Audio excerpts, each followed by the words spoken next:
Hello folks, welcome back, and today we're going to take a look inside another Atlanta Area Aquarium Association members' fish room. This is a quite elaborate fish room for Mitchell Broome. In fact, that's the name of the video, The Elaborate Fish Room of Mr. Broome.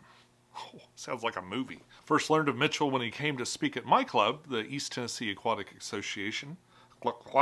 East Tennessee Aquatic Association, represent. He came and talked to us about quarries, and it opened my eyes to a few things I didn't know.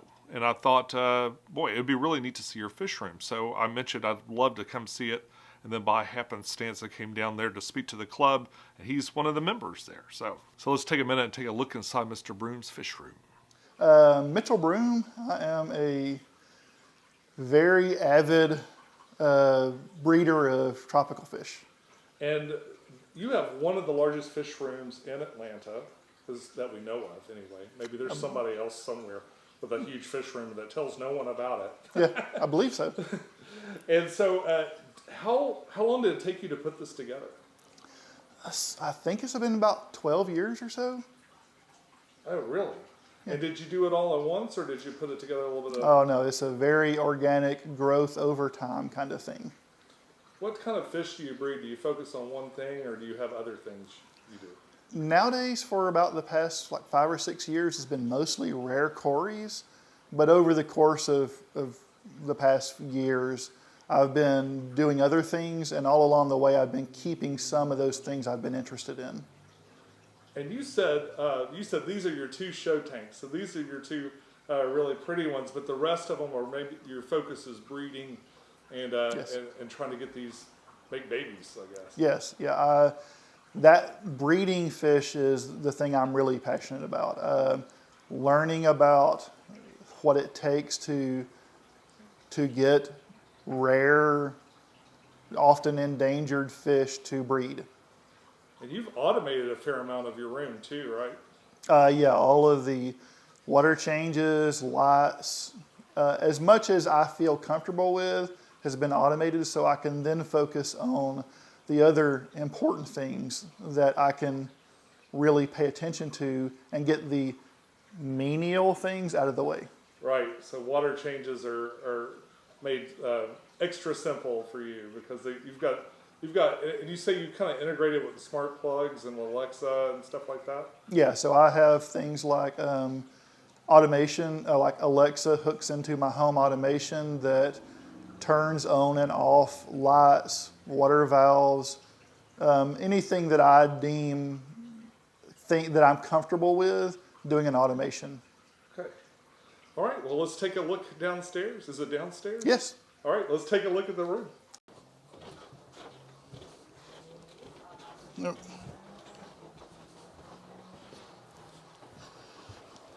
Yeah, stupid float valve.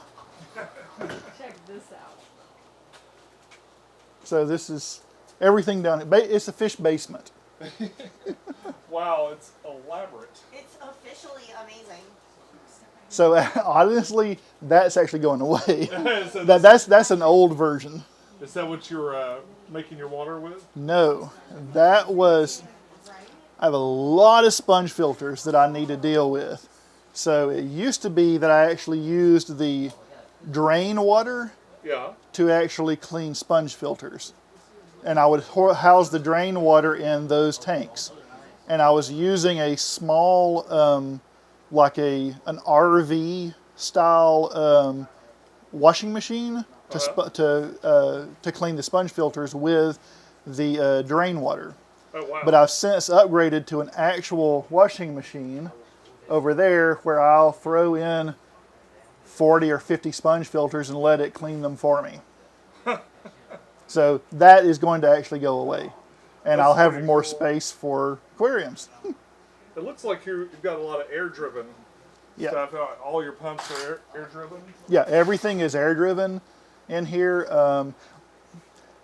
What kind of pump does it take to power all these things? So there's actually two of them. There's a pump over there, and there's another one in the room over there.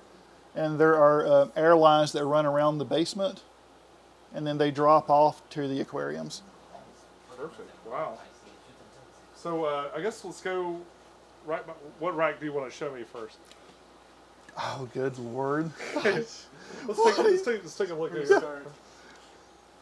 So this end of the room is like, actually this room is basically rare Corys.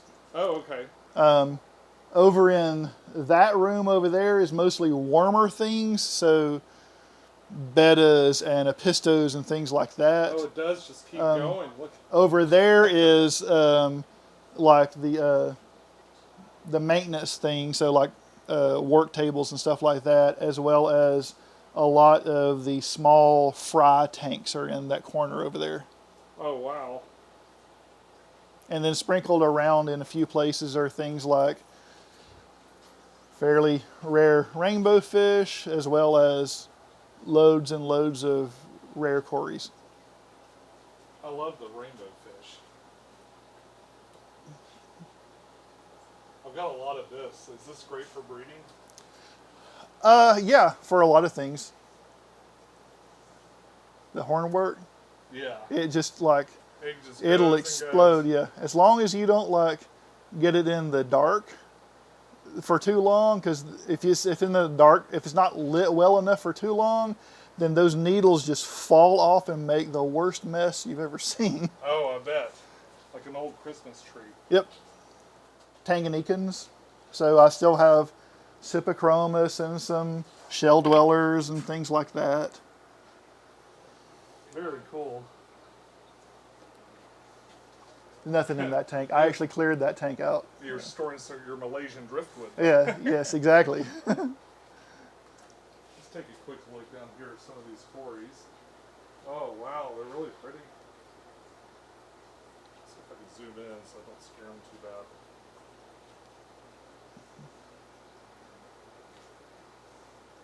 Why Corys? So there was a phase where I was into plecos, the designer plecos, the really cool fancy plecos, All the fancy elves. and I got tired of not being able to see them. So I had this statement like, the fancy plecos have really beautiful tails because that's all you ever see of them. Yeah, sticking out of Yeah, under so- a piece of wood or something. Corys generally will stay out for the most part, as long as you're not like freaking them out. Then they'll mostly stay out, so you can actually see them. And who doesn't love Corys?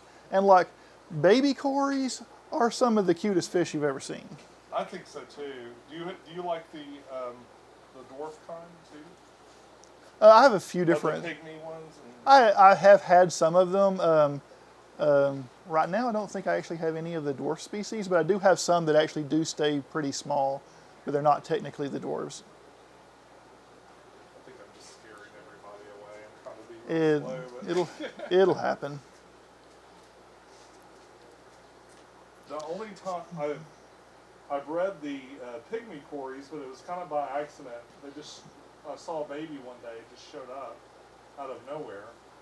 That works. So I have another saying that I use, strategic neglect, where you actually set up an aquarium about the way you think it should be fine, Right. and then just let them do their thing. Don't. A lot of times, like you trying to breed fish, when you try to breed them, they won't breed, and then when you actually stop trying, then they breed. So, strategic neglect. They call that a honeymoon salad. Lettuce alone. Yeah.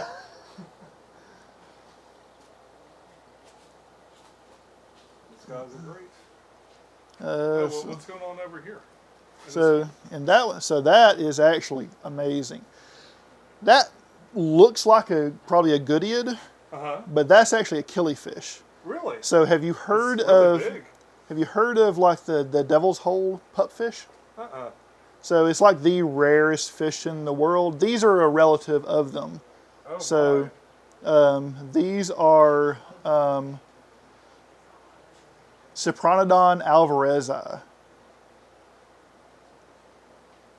And they're native to where? Southeast U.S. Really? So it's Actually, no. So these guys are actually Mexico, but there are some pupfish from the U.S. and Mexico. I think all of the all of the Sopranodons that are from this same genus, I think they're all endangered in the wild, if not actually extinct in the wild. No, actually, I think the sheep's head is from the same genus, and those guys are. They're real unassuming little fish, but they're pretty. But when you actually get the light just right on the males, that look, blue that blue is amazing. Oh yeah, I didn't see it till he kind of moved a different way. Wow, that's neat. What do you fish? Good You have day. a lot of shrimp too. I know I'm infested with shrimp. Like it's actually a problem with me. So those are a Godaid. They are a Corydoras audax. They're called the Black Prince. Okay. They actually, like you were talking about trout Godaids. They can get big, like 4 inches big. Yeah. These guys will max out at about 2 inches. Oh, so they're kind of a microfish, sort of. Yeah, they're a really small Godaid. Are they endangered also? Like. Yeah, I think all of the Corydoras are I think all of them are cares. Those are a little pseudomcgill, a little blue-eyed rainbow. Oh, okay. You don't see these very often. I see the ones that are kind of have a red color. Yeah, to 'em. Luminatus probably. They're really hard to photograph. Oh, I'm Too sure. small. Yeah. Got a nice plate there hanging out on the wall.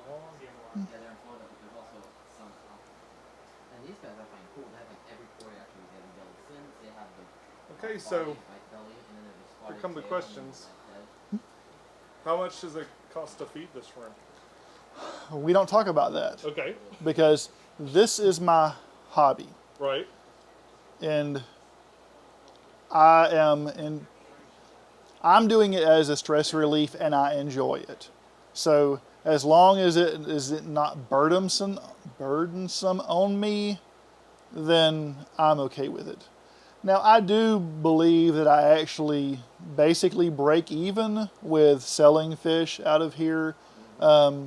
So I don't really pay that much attention to the actual cost of it, Right. because that's just the way I roll with it. I guess that's the inevitable thing, but you're doing so I see a lot of lights. So you got lights. The air probably saves you a lot of power. Yeah, so those linear piston pumps are crazy efficient. Most of the lights are LEDs that I make. Oh, really? Yeah. Okay. So, and they're very low powered LEDs. Right.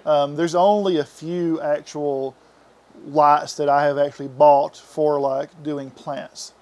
I'm not a plant guy. Like I grow mosses and things like that. That's what I'm shooting for. It's more utility. For Yeah, you, actually. exactly. So I don't have to hit a really nice color range for plant growth. So I get away with a much cheaper light than having to do plant lights. And I have so many around here, then I run like this whole end of this whole end of this room is run off of one power supply to drive all of these LEDs over here. Okay. That's very efficient. Yeah, Those because are the otherwise it'd be very expensive. Yeah. that's I guess the only other thing is you got a lot of water running through, but I guess as resources go, water's probably the one that costs the least. Yeah, Usually. it is actually water-wise. My water bill is generally around in the mid-50s a month or so, Yeah. which is for as much water as I change out of here. Like I change about 10% of the water in the entire fish room every day.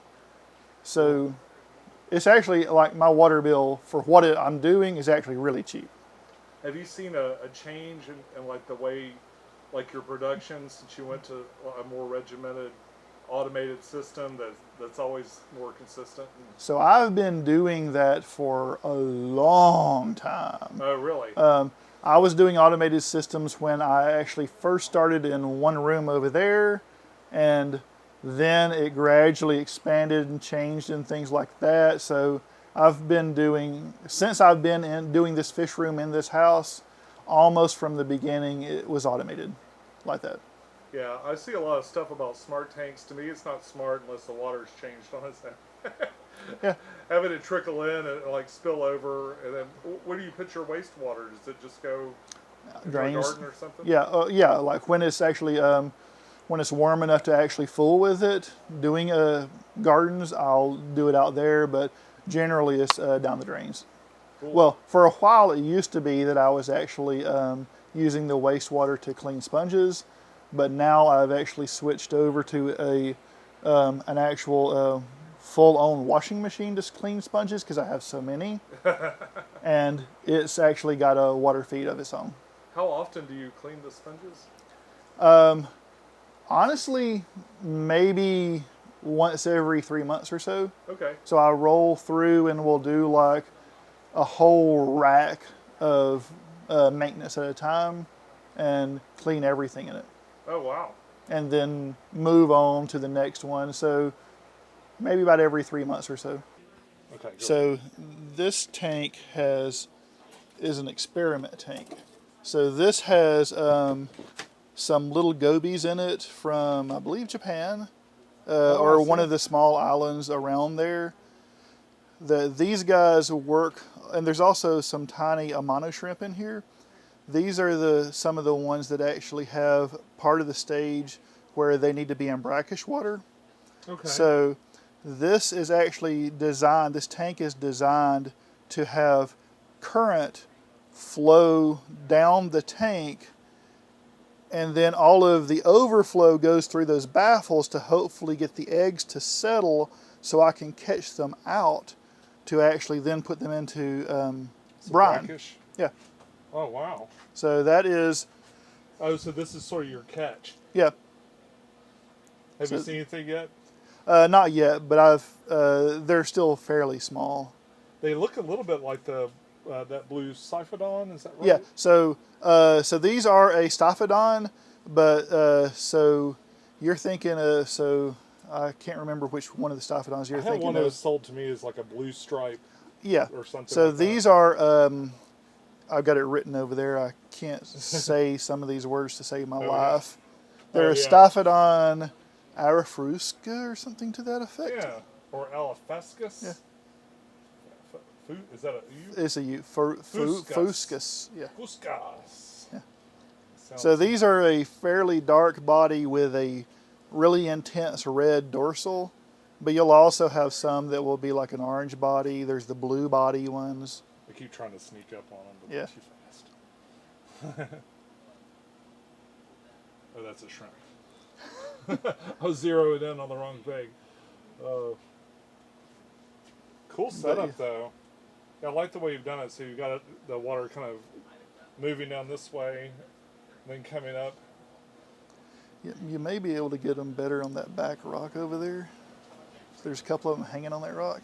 I am not shooting for like a long light cycle. So in the morning, lights will come on at like 6 and go off at 8 or 9. I forget what it is in the morning. They'll go off for a period and then they'll come on at like 4 p.m. and go off at like 9:30.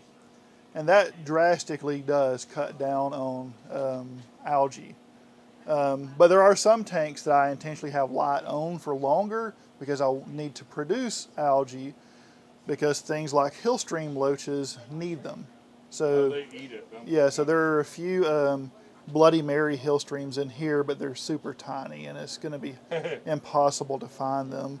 But there's another set of hill streams down there. Oh, I see some on the sponge there. Yeah. Well, the Roombas of freshwater. Yeah, and there's some over on these rocks over here too. Oh, yeah. Is that reticulated? Is that... No, so these are they're an uncommon one of the I can't remember the genus name, but they're the name is on the tank.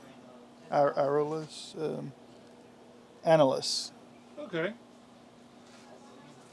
They're pretty. Yeah. What are these?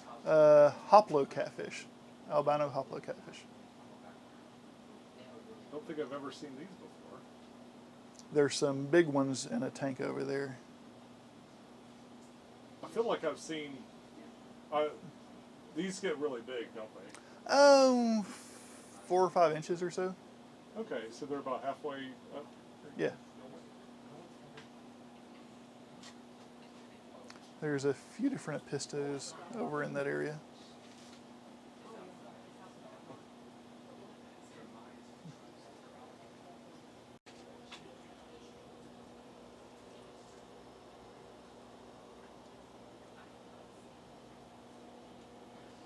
So what is this? Is this like?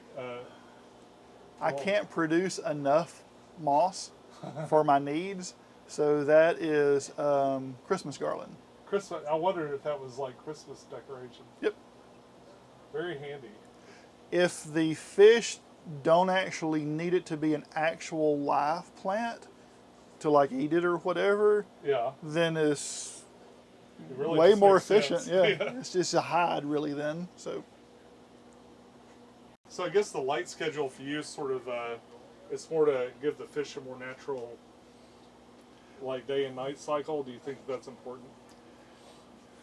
it can be, but it's not for that. It's for my convenience. Oh, okay. So a lot of the way that I go about breeding fish is like I still need to meet the fish's requirements. Right. So as long as I'm meeting the fish's requirements, then it comes down to what makes my life easier. So as long as they don't need an actual very specific light cycle, then I'll cheat and do it on my convenience to like help cut down on algae. But like these guys, these hill streams and these gobies, their lights are on a different cycle, so they'll actually be on like 12 hours plus a day to help produce algae on the rocks for them to eat it. Right. Very cool. Okay. I don't think I saw these guys. What's the rarest Cory you've got? I think when you came to talk, you said that some of the ones that are hardest to breed are actually the most commonly sold or something. Some of them are, yeah. There are some of the ones that people don't know how to breed that they're sold in pet stores wild caught because they're able to be caught by the thousands. So people haven't really spent the time to actually try and figure out how to breed them. Oh, because it's just they just don't. It's just not worth it. And then you get into things like these guys that are not going to let you see them, but these are Pantalensis. So these are an awesome Cory, but they actually take a really long dry season.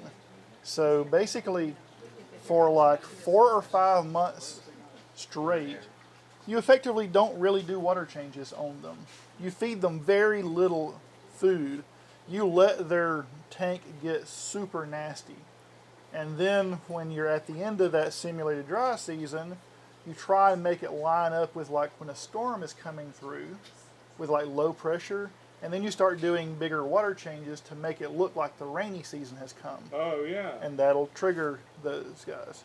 So what do you do if you want to do one individual tank, like to simulate that?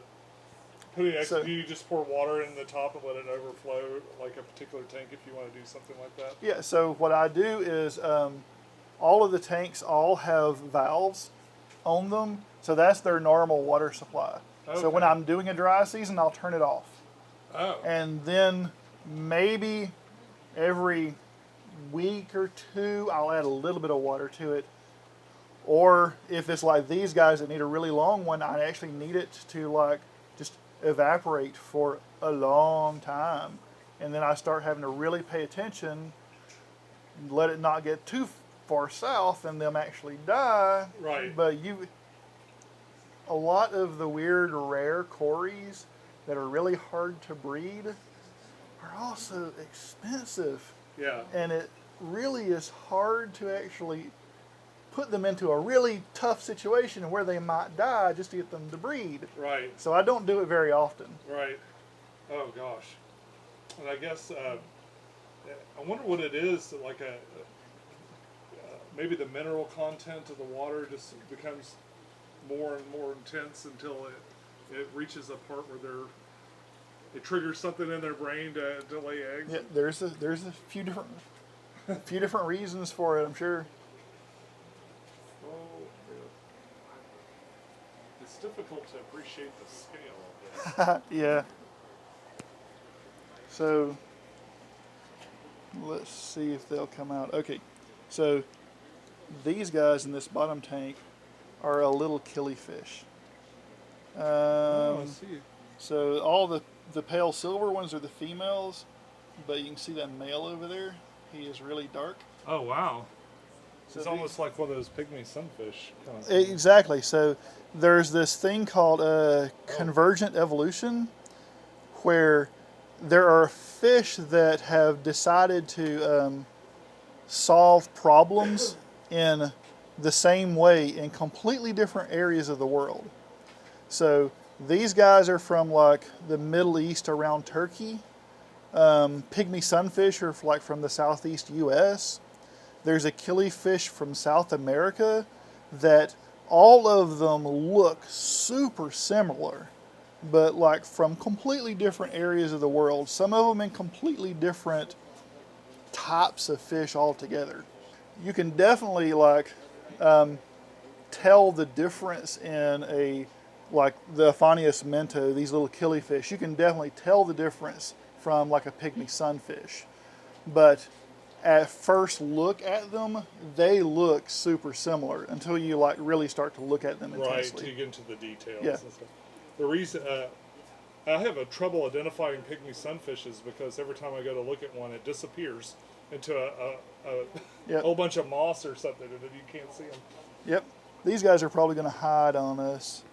But these are, have you heard of the Vulcan Cories?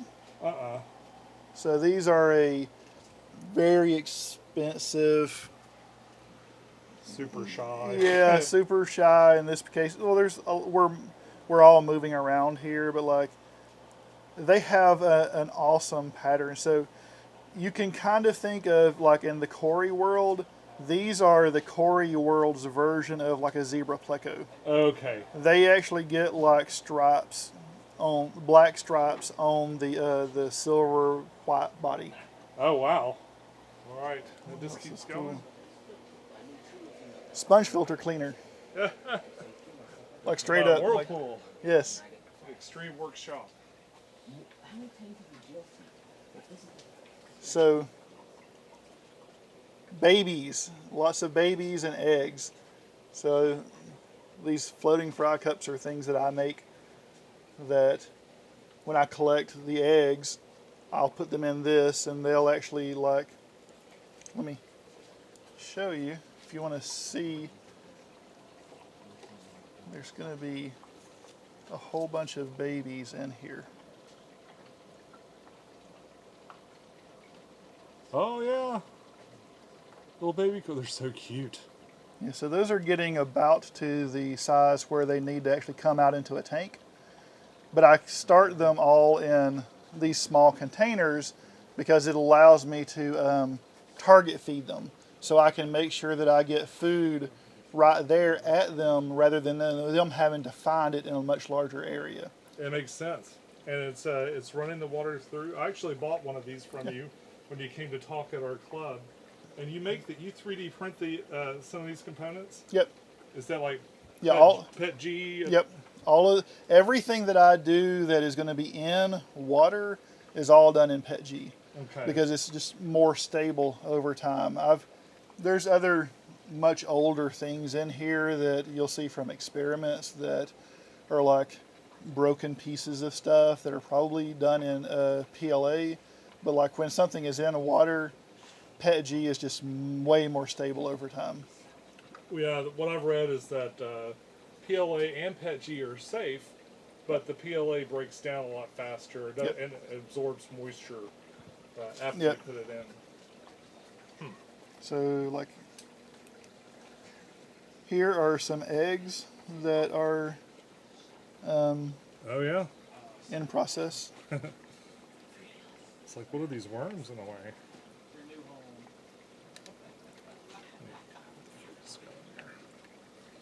So this one I'm experimenting where I actually put the eggs directly in these into a tank with alder cones Uh-huh. and do the entire tank.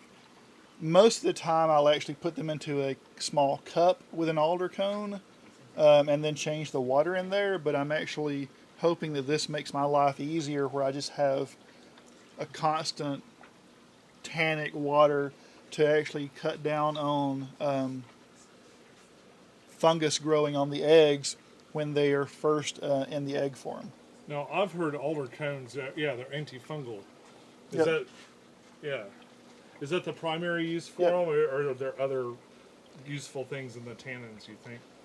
I do them for an antifungal thing. Yeah. Okay. And it also stains the water, so there are some fish that actually just look better in tannic water Right. because that's where they come from, and they design themselves to be seen in that dark water. And if they're not in that dark water, then you don't actually get their full effect. So these guys are a relative of like batis. So they're a kind of batis. So you've heard of like I've had a scarlet bass. yeah, exactly. And all of them are tiny. These guys can get up to a little over 2 inches, I think 2.5 inches or so. Wow. And they're this interactive too. They don't actually hide from you. Yeah, I noticed they don't seem to be very shy at all. Yep. And if you notice, I'm really hoping this is a good sign, but there's these little caves that are in here, and on a couple of them, they've mounted up sand in front of them. Oh yeah, like they're making a little nest in there. Hoping. Are they shell dweller types, or like are They'll cave cave spawners? spawners, yeah. Cave spawners. So these are Golden Bow is their common name, I think. So Okay. these are a CW102, I think. A lot of the stuff that I have has not got an actual scientific name yet. So they have their codes.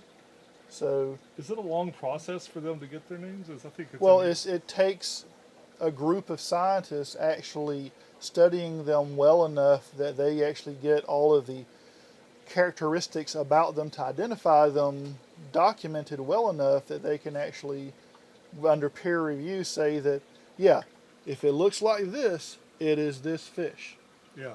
which just takes time and it takes people. So there's a A lot of limited resources. amount of people that actually do this for Corys.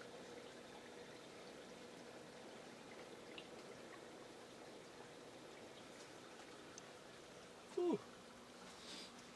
So if you want to see the lasers, these guys are green lasers.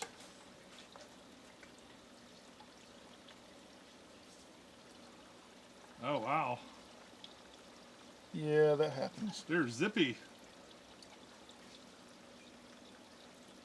Unfortunately, in my experience, the lasers look great, but they love to hide.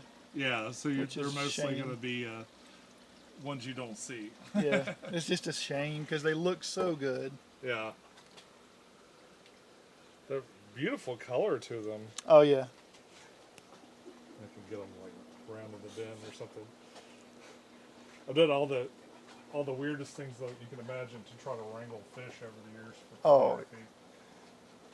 totally you- understand. You and I were talking about. You said that on your YouTube channel, a lot of times you just post. You'll post videos because taking pictures and stuff was really difficult. Yeah, it's amazing that fish can make you feel so dumb when you're trying to take a picture of them, and you end up having to take like hundreds of them to get one picture. But I can kind of take a video that's good enough that I might be able to get some clips out of it, or I can just show you the video. Yeah, freeze frame it or play it in Yep. slow motion, and you actually get a sense of what they look like, Yep. versus like a little blurry shadow. Let's see. Oh man, it just keeps going and going. What's your? Are all your tanks 10 gallons, or it's like you got a mix of 10 and 20s? And... My favorite tank is a 20 long. Okay. I have I think around 120 longs. Oh really? Yeah. In total, in here and in my greenhouse out there, I have somewhere around maybe 150 tanks or so. Oh wow. But Where do the you things get them? Petco, back when Petco's $1 per gallon was $1 per gallon. I haven't actually needed to buy an aquarium for a long time, thankfully. So are they not doing the $1 per gallon like they used to? Well, now it's like a half off sale. Oh, And okay. on the smaller tank, so most of what I'm interested in is smaller, peaceful fish, which is a great fit for small tanks. So those actually still are fairly reasonable. You can get, when the sale goes on, a 20 gallon for, it's still in the 20s, but it's not crazy expensive. Right. So thankfully, the things I'm interested in generally work out to fit better in smaller tanks, which turns out to be cheaper until you buy a ton of them. Yeah.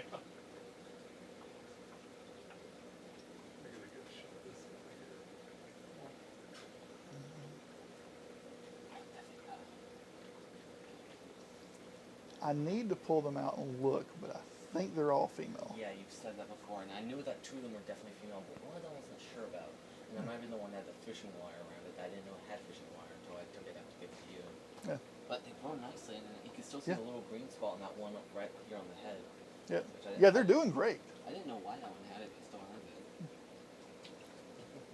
it. So that Blackwater upstairs, when those come out of quarantine, those cardinals are going to go in it too. Oh yeah. So cardinals in a Blackwater tank as a dithers for those tetras. I'm hoping they'll calm them down and make them come out more. Cardinals are one of those that are real bright. Aren't they real bright because they're from a place where it's really, really Yeah, dark? that's like you were saying yeah, before. exactly. There's a lot of fish that their colors are because they need to be seen in dark water. Huh. Like a lot of are from darker waters. A lot of the little, the small gouramis, like the licorice gouramis and things like that, are from darker water. They look great in an aquarium, like with clear water, but when you actually put them in a tannic water, it's like they turn up to 11. Oh wow. Huh. I'll have to try that more often. Yeah, I found some Oh yeah, eggs on the yeah, glass, just they like do that. That whiptail is on a few eggs. Yeah, that's yeah. Oh wow. Yeah, so some of them have hatched off. I was hoping that some of them will still be here today. I know that some of them had hatched out. So there's, if you really, really look, you could probably find some little tiny whiptails somewhere on the glass in that tank. I tried and I couldn't find any. And then the breeder box is just shrimp.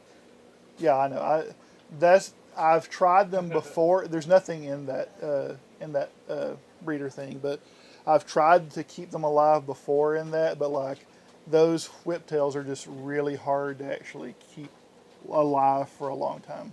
The fry or the adult? The fry. Yeah. Yeah. It's just I've got to work out my process to fix that. Take care of them, yeah. These look like some big catfish. Yeah, those are the big version of those hoplo cats that were over there. Yeah, those were mine at one point. Are these the adults of those? Or? No. Yes. Well, those are adults, but those Oh, are not not those. parents of those. Okay. They're adult versions. I thought you meant of the species, but Yeah. they are. They're pretty. Kind of Dalmatian-y. It's interesting that hoplo catfish are actually not very distantly related from Corys. No. They actually have fairly similar personalities. And they're right up there with portholes being closely related, but just looking different. Yeah. I love how friendly and photogenic they are. Yeah. Just sit there and let you take a picture. When they were in my tank, they were very pearlescent white, but that's the lighting I had on my tank. It was a BioCube, and it had a really pearlescent light.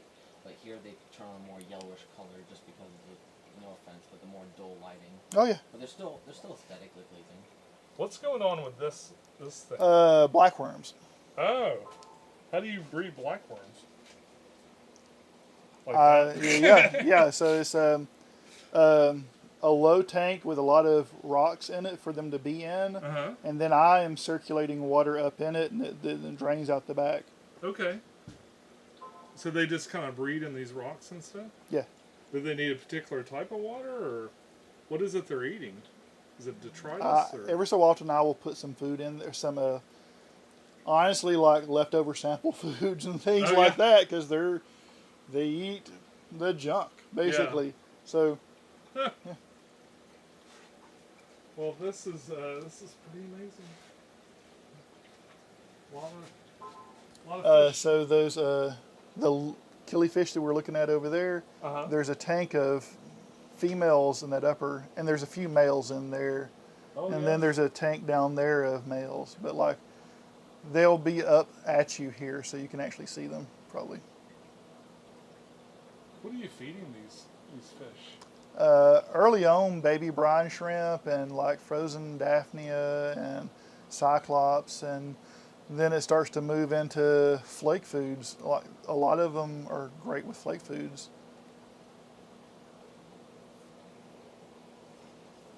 Like bug bites and stuff like that? Bug bites will work too. Yeah, I tend to try and mix foods up, so I'm not like constantly doing the same food on fish. So do you sort of food prep with yours? Like, do you put different things like for different days and for the dry good foods and stuff? Not specifically, but I do like mix it up. Like I don't have like set cycles for things, but I will intentionally like at least a couple of times a week I'll mix things up with different fish. And then if it's something I'm trying to actually get to breed, then I'll do a really much more mix up with other less common foods that I normally feed them. Is there a food that like most Cory cats love to eat? They'll eat almost anything. I do a big mix of stuff. Probably my most common filler sort of food is like bug bites. Oh yeah. So actually you'll probably see. So I get it in tub size. You got the bucket of bug bites. Yeah. So I do that, and then I'll add in other things, a lot of other prepared foods, things made from assorted, because mostly I'm doing a lot of Corys, which prefer like more protein in their diet. So from like insects and things like and worms. So I'll do a lot of foods made from like earthworms and blackworms and black soldier fly larvae and those sorts of things. So like when I am actually trying to trigger some fish to breed, then I'll start to bring in some live foods. Live baby brine, about once or twice a year I'll actually get in a big order of like live blackworms and focus on trying to get some rare Corys to breed. Wow.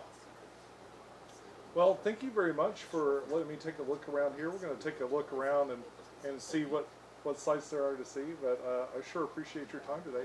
Oh, no problem. Glad to have you. And folks, that's about it for my trip to Atlanta. I've got more stuff coming up next week. I've got an unboxing of I've already done it, of extreme aquatic foods.